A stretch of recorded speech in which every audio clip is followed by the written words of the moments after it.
बिस्मिल्लाहिर्रहमानिर्रहीम, अस्सलामुअलैकुम and good morning. Welcome to सबकी सोच। मैं हूं नम्रा तारिक और वैसे जुम्मा मुबारक भी हो आप सबको। मैं हूं हसन लियाकत, आप सबको जुम्मा मुबारक हो। आप जहां पे भी हमें देख रहे हैं उम्मीद करते हैं कि आप खैर खैरियत से होंगे, चाहे अपने घरों में देख रहे हों, दफातर में या फिर इस वक्त जिम में जो लोग हमें देख रहे हो। आप सबको कहते हैं खुश आमदीद। और जिस तरह निमरा ने बताया आज जुमा है और जुमे का दिन बहुत ज़्यादा मुबारक हो आपको, और उम्मीद करते हैं कि आप जुमे की तैयारियों के दौरान हमें देखना नहीं भूलेंगे और हमें दुआओं में याद रखना। हाँ, दुआ में जरूर याद रखना, दुआओं की आप जरूरत जब तैयारियां कर रहे हैं तो यकीनी तौर पे हम ये कहते हुए भी अच्छे नहीं लग रहे कि आप हमें लाजमी देखें। 11 बजे के बाद ही अमूमन वैसे जुमे की तैयारियां शुरू होती है, तो 11 बजे तक हमारा और आपका साथ रहेगा। उसके बाद जब भी आप जुमे की तैयारियों के लिए जाएं, हमें अपनी दुआ में ज़रूर याद रखिएगा।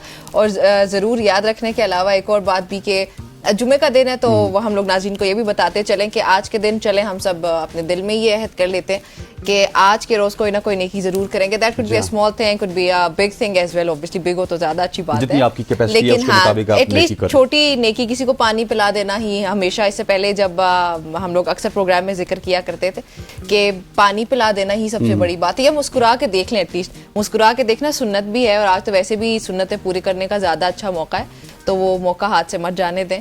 और मुझे जो भी आज देखे प्लीज मुझे स्माइल के साथ देखें। वाह जाना जी, smile thank you, nice smile.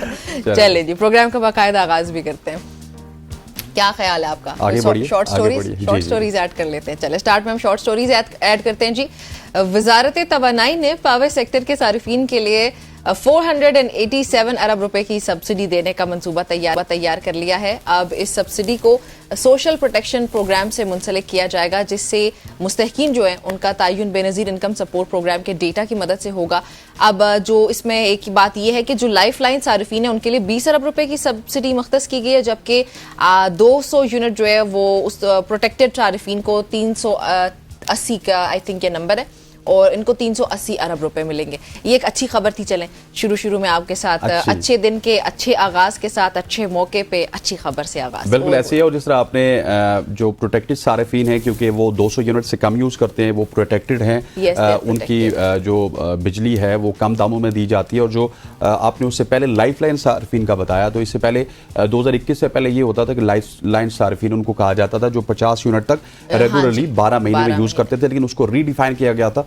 तो लाइफ लाइन सारिफीन से मुराद ये है कि 100 यूनिट तक जो भी सारिफीन बिजली यूज कर रहे हैं उनके लिए भी एक बहुत ही बड़ा बिजली का रिलीफ है उनको मिलने लगा है। और फाइनली ये रिलीफ अब वजारत तवानाई की जानिब से मिलता है, तो वो पंजाब गवर्नमेंट की जानिब से नहीं है, फेडरल गवर्नमेंट की जानिब से, वजारत तवानाई की जानिब से ये होगा भी। जैसे इससे पहले जो हुआ था 14 रुपीस वाला, सीएम सिंध ये कहते हुए नजर नहीं आएंगे कि आप हमें मुश्किल में डाल देते हैं।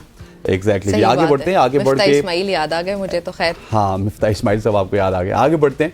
और महंगाई जितनी भी हो जाए निमरा, हाँ, पाकिस्तानी एक चीज नहीं बोलते। वो क्या चीज है? बहुत सी चीजें। आप किस सेंस में पूछ रहे हैं? खाने पीने में हम लोग बिरयानी कभी नहीं छोड़ते, उसके अलावा आलू पाकिस्तानी नहीं छोड़ते, आम नहीं छोड़ते, मशरूबात में हम लोग चाय कभी नहीं छोड़ते। महंगाई जितनी भी हो जाए पाकिस्तान की आवाम चाय नहीं छोड़ती। जी हाँ, अच्छा। अगस्त के महीने में पाकिस्तानियों ने $5 करोड़ से जायद की चाय पी। और अगस्त में चाय की जो एग्जैक्टली चाय की जो इंपोर्ट्स हुई हैं वो 7.13% उनमें इजाफा देखने को मिला। एक माह में चाय की इंपोर्ट्स का हुजम $5.80 लाख था, जबकि गुज़श्ता माह अगर बात की जाए, गुज़श्ता माली साल अगस्त में चाय की जो दरामदी बिल था वो $5.41 लाख था। और अच्छा। सरकारी आदाद शुमार के मुताबिक जुलाई की निस्बत से अगस्त में हमने चाय की जो दरामदाद हैं उनमें 45.24% क्या हो गया? पाकिस्तानियों दरामदाद में इजाफा कर रहे हो, मतलब बरामदाद में हो रहा होता है तो फिर भी मुझे समझ आती। एक तो मैं हमेशा कंफ्यूज हो जाती हूँ पुश एंड पुल में, उसके अलावा दरामदाद बरामदाद में, एक्सपोर्ट इंपोर्ट में एक सेकंड मुझे लगता है पुल। हाँ ठीक है जी। और ये बचपन की कुछ प्रॉब्लम्स होते हैं ना, ये हमेशा आपकी जिंदगी राइट लेफ्ट पे भी इवन आपको पता है मुझे प्रॉब्लम हो जाता है। ये कुछ बचपन के प्रॉब्लम्स है।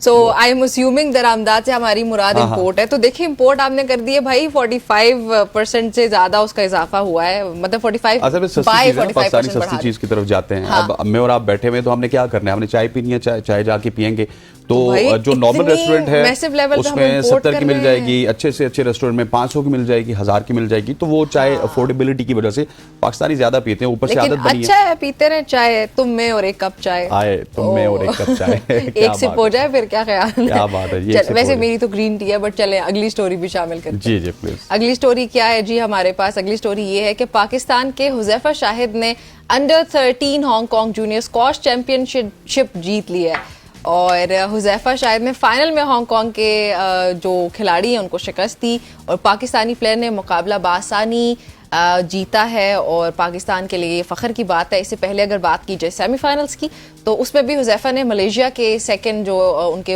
आप कह सकते हैं कि प्लेयर थे जो रैंकिंग में, उनको शिकस्त दी थी। एग्जैक्टली और इसके अलावा क्वार्टर फाइनल में भी पाकिस्तानी खिलाड़ियों ने चीनी प्लेयर्स को स्टेट गेम्स में हराया है और हुज़ैफा आपको मुबारक हो, अंडर 13 में आप पाकिस्तान का नाम रोशन कर रहे हैं और उम्मीद करते हैं कि आगे भी जाके आप पाकिस्तान का नाम जब आप अंडर 16 में जाएं, अंडर 19 में जाएं या इवन फिर पूरे वर्ल्ड चैंपियनशिप की बात हो तो वहाँ पे भी आप पाकिस्तान का नाम यूं ही रोशन करते रहें। आगे बढ़ते हैं, अगली खबर बहुत ही ज़्यादा इंटरेस्टिंग है। अगली खबर ये है कि सऊदी हुकूमत उम्रा ज़ायरीन के लिए बहुत अच्छे काम करती है। हमने अक्सर देखा है कि सऊदीया की जानिब से नई डेवलपमेंट्स सामने आती हैं। मक्का से एग्जैक्टली मक्का से मदीना तक एक ट्रेन का भी आगाज़ किया गया। अब वो सफ़र जो 4-5 घंटे का था वो कम होके 2-2.5 घंटे में आ चुका है और अब की बार सऊदी हुकूमत ने उम्रे के मुसाफिरों को तेज़ और आरामदेह सफ़र का मौका देने के लिए एक नया फैसला किया है। वो फैसला ये है कि उन्होंने अब एयर टैक्सी चलाने का फैसला किया। एयर एम्बुलेंस पाकिस्तान में चलाई जाती है। बचपन याद आ गया, when I was so little. तो उस टाइम सब कहा करते थे कि एक वक्त आएगा जब हवा में गाड़ियां होंगी ना, I would imagine that in my head कि वो कैसा वक्त होगा, कैसे होगा। बट थैंक यू सऊदी अरब। बिल्कुल ऐसे ही है और ये टैक्सियां मुतारिफ करवाने का अभी सिर्फ इरादा किया गया और ये मंसूबा ज़ायरीन के लिए बेहतर सफरी सहूलियात के लिए, उनके तजुर्बात के लिए ये फराम किया जाएगा और मजहबी जो मुकामात हैं सऊदीया में जितने भी, उनकी रसाई को आसान बनाया जाएगा। और इस इक़दाम को सऊदी अरब की जानिब से अगर हम ये भी कहें कि मॉडर्नाइजेशन की तरफ वो जा रहे हैं, मॉडर्निज्म की तरफ वो जा रहे हैं, तो ये बेहतर होगा क्योंकि हमने देखा मॉडर्निज्म जी हमने देखा है कि पिछले काफ़ी अरसे में ना वो नियॉन सिटी बना रहे हैं और बहुत सारी चीज़ें कर रहे हैं, कॉन्सर्ट्स हो रहे हैं, ख़वातीन वहाँ पे ड्राइव कर रही हैं। सो मॉडर्नाइजेशन की तरफ तो ऑलरेडी सऊदीया बढ़ चुका है, लेकिन ये जो इकदाम है इससे मेरा ख्याल है कि जो उम्रा ज़ायरीन जाएंगे वो सऊदीया की तरक्की को देख के जरूर खुश हो। इससे ज्यादा मॉडर्निज्म क्या ही होगा कि भाई हवा में टैक्सी चला लेंगे, वो भी टैक्सी। क्या बात है, मक्का से टैक्सी में बैठेंगे। पाकिस्तान में आपको टैक्सी ढूंढनी पड़ती है, आप सोचे क्या क्या ख्वारी काटनी पड़ती है इंसान को। तो इतनी बेहतरीन सफरी सहूलियात जहाँ पे आप हवा के अंदर टैक्सी में ट्रेवल कर रहे हैं, that obviously is not going to be very expensive. हवा की टैक्सी को चालान किस तरह करेंगे? सॉरी, वहाँ पे ना होता ही है कि मक्का में अक्सर लेट्स सपोज मेरे पास फैमिली नहीं है तो हम टैक्सी के वाले के पास जाते हैं ना, तो वो एक फैमिली ढूंढेगा, उसके साथ आगे मुझे बैठा देगा, वो कहेगा आपने बताना है कि कोई भी शुरता या पुलिस वाला आपको मिल जाए कि आप एक ही फैमिली है ताकि मुझे चालान ना हो। अगर एयर पे वो टैक्सी चलाएंगे तो एयर टैक्सी को चालान कैसे करेंगे वो? तो उन्होंने वहाँ पे भी पुलिस भी तो रख ली होगी ना, पूरा निज़ाम होगा, एक सेटअप होगा, वहाँ पे भी रूल्स एंड रेगुलेशंस को वो रेगुलेट भी करेंगे, सब कुछ जो रेगुलेशंस होंगी उनको फॉलो भी करना पड़ेगा। If somebody is not going to follow them तो ऑब्वियसली अकाउंटेबिलिटी के लिए भी कुछ करेंगे ही। बिल्कुल ऐसे ही है, बिल्कुल ऐसे ही है। बड़ा ही मासूमाना सवाल है। चलिए नेक्स्ट स्टोरी कौन शेयर करेगा? आगे बढ़ते हैं जी, आगे बढ़ते हैं, हम ही शेयर कर देते हैं जिस तरह आपने जो है इजाजत दी है तो करनी पड़ेगी। अच्छा, औलाद ना होना ये एक कौमी मसला है जो फर्टिलिटी रेट है पाकिस्तान में बहुत ज़्यादा कम होता है। औलाद ना होना या बांझपन का बढ़ना ये एक अवामी मसला है, लेकिन इसके हवाले से एक नई तहकीक सामने आई है कि ये मसला दरपेश क्यों आता है।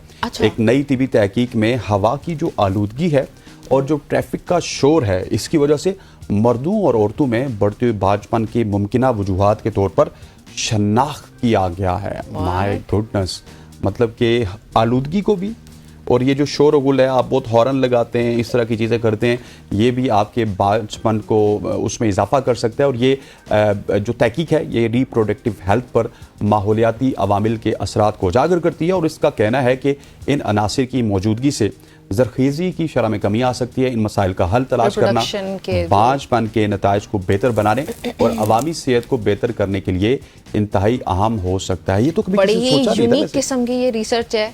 ये जो यूनिक स्टोरी भी है रिप्रोडक्टिव हेल्थ की जानिब से, ये जो तहकीक की गई है रिप्रोडक्शन में आपकी इस तरह से प्रॉब्लम्स आ सकते हैं because of your climate. I didn't know that and I was not even expecting that। और मतलब आप मैं हैरान हूँ अभी कुछ सेकंड्स अच्छा, के लिए। इसका हल क्या होना चाहिए? एक तो ये है कि माहौलियाती आलूदगी को कम करना चाहिए, उसके अलावा मास्क का इस्तेमाल करना चाहिए। नहीं, ट्रैवल कम तो हो ही नहीं सकता ना। हर इंसान अपने जो डेली बेसिस पे देखे, अब हम ऑफिस तो आना नहीं छोड़ सकते, हम ऑफिस आते हैं, दैट्स अ मस्ट, लेकिन वो रास्ते में हमें उसको सफर तो करना पड़ता है। जो भी अवामिल शामिल होते हैं, शोर अगर आ रहा है तो हम उसको कितना हद तक, उसके लिए आप बड्स यूज कर लें तो नहीं, आपको स्ट्रेस ना हो। अच्छा देखिए, शोर किसी भी किस्म का हो सकता है। अब मैं यही, आप जब ये बता रहे थे, यही सोच रही थी कि हम तो एयरपोर्ट्स लगा के इतनी ऊंची ऊंची आवाज में जो मौसीकी सुन रहे होते हैं या कुछ कर रहे होते हैं, वो सब ही फिर इन दी एंड हमारी हेल्थ पे असरअंदाज होता है ना। एग्जैक्टली, मे भी यही रीजन है कि शायद अगर आप ये भी कह सकते हैं कि रिप्रोडक्टिव हेल्थ वालों को हमें बताना पड़ेगा कि इसके हल क्या हैं, इससे किस तरह बचा जा सकता है। जो आपके माहौलियाती अवामिल उनको कंट्रोल करने की कोशिश करें, जो मसाइल का शिकार करते हैं अवाम तो को। मुश्किल लग रहा है, बहुत मुश्किल तो है ही है, लेकिन इंपॉर्टेंट भी। आप देखें जिस तरह से ये रिसर्च सामने आई है, जितना हम हैरान हुए हैं, और यही शायद वजूहात हैं कि हमारा आजकल क्योंकि लाइफस्टाइल बदल गया है, पॉपुलेशन रेट बहुत बढ़ गया है, उसकी वजह से हम सब के लाइफस्टाइल्स भी बदले हैं। तो ये रेट भी पाकिस्तान में बढ़ता चला जा रहा है बांझपन का। Exactly, that could be a reason. ये एक रीजन है। अब देखते हैं बचना किस तरह, ये आप खुद सोचिएगा इससे पहले कि रिप्रोडक्टिव हेल्थ वाले कुछ साल 2 साल और लगा दें। आप खुद सोचिए कि किस तरह इससे बचा जा सकता है, ख्याल रखना चाहिए अपना, दूर रहा जा सकता है। इंसान जितना मेंटली पुरसुकून होता है ना, वो पुरसुकून तभी होता है जब वो नेचर के करीब होता है, बड़े पुरसुकून माहौल में। माहौल बहुत ज्यादा असरअंदाज होता है आपके जिस्म पे, लेकिन देखें कि कैसे वो एक एक छोटी सी छोटी चीज को भी आपकी बॉडी को इन्फ्लुएंस कर रहा होता है, उसका कोई ना कोई इम्पैक्ट जरूर होता है। बिल्कुल ऐसे ही। अच्छा खैर, एक शख्स ने एशिया से यूरोप की जानिब चलने का एक हैरत अंगेज कारनामा अंजाम दिया। मैं आपको वो बताती हूँ। हाँ, उन्होंने जो है इस्तांबुल के बॉस्फोरस पुल से लेकर ना उन्होंने सिल्क लाइन पर चलते हुए 1074 ये मीटर्स का ये जो सफ़र है ये मुकम्मल किया है। और इनकी महारत और फिर बेपनाह हिम्मत का ये मजहर है कि ये सारा जो उन्होंने सफ़र तय किया है, अब इस मुनफरिद कारनामे ने दुनिया भर में तवज्जो हासिल की है। आप सोच सकते हैं कि इतना लंबा रास्ता आप सिर्फ एक मुल्क से दूसरे मुल्क, एक जगह से दूसरी जगह, हम एक शहर से दूसरे शहर नहीं जा सकते, तो ये तो इतना ज्यादा सफर इन्होंने तय कर लिया।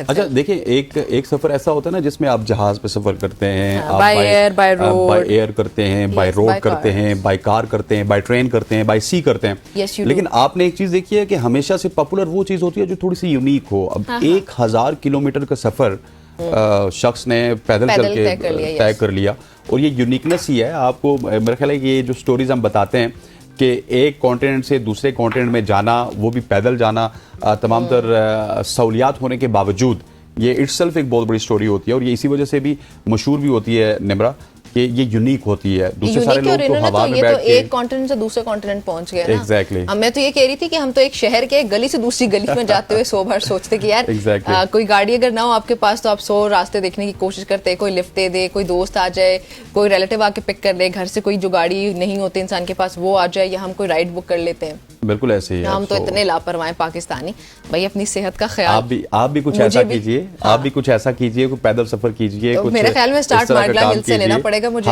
हाइक करनी पड़ेगी थोड़ी, ताकि मेरा जो स्टेमिना है वो पहले बिल्डअप हो, उसके बाद फिर मैं एक शहर से दूसरे शहर जाऊंगी। और मेरे ख्याल में जो मेरा हिसाब है, इस्लामाबाद से मरी भी चली जाऊँ ना पैदल बहुत बढ़िया। कितने घंटे में वैसे जाएंगे आप? देखिए गाड़ी में तो हम 1.5 आवर्स में पहुंचते हैं। So what do you think कि आपकी मैथ्स क्या कहती है? मेरे हिसाब से 6-7 घंटे लग जाएंगे आप, है ना? हाँ, या ज्यादा भी लग सकता है। चलिए आप इस तरह करें ना, आप इस तरह करेंगे, मैं वैसे सबसे बात करता हूँ। ठीक है, आप आज इस तरह करें कि यहाँ से पैदल जाएं। अच्छा, और मेरी वालदा मुझे जाने देंगी? नहीं, आप पैदल जाएं, फिर कल आपकी स्टोरी डिस्कस करेंगे हम यहाँ पे। ठीक हो गया। फिर मेरी अम्मा से अगर आप एक डील कर लेते हैं, अगर वो रिकॉर्ड बना दिया, आइए बताते हैं आपको। और आपका तो व्लॉग भी हम करेंगे साथ साथ, आप वो जो अपनी स्नैप्स वगैरह बनाती जाएंगे ना, हम बताते जाएंगे, देखें जी कहाँ से स्टार्ट हुई, किस तरह हुआ, कितना डिफिकल्ट हुआ, फिर आपसे पूछेंगे ये आइडिया कहाँ से आया। ये आइडिया फिर हम लोग ये सब, आप मेरा इंटरव्यू और आप मुझे कहिएगा कल आप प्रोग्राम से मुतासिर हुई थी, उसके बाद मुतासिर किससे हुई फिर मैं बता दूंगी टर्किश इस बंदे के नाम। चले जी, खैर ये थी हमारी आज की कुछ स्टोरीज, शॉर्ट स्टोरीज जो आपके साथ शेयर की। इंटरेस्टिंग स्टोरीज भी थी वैसे इसमें। इस्तांबुल वाली तो बहुत ही मजे की थी। खैर ये शॉर्ट स्टोरीज हो गई। अभी हम जब प्रोग्राम में ब्रेक शामिल करने लगे हैं, उसके बाद वापस आएंगे, पाकिस्तानी पॉलिटिक्स में क्या हो रहा है वो उस पर बातचीत होती है। So stay with us.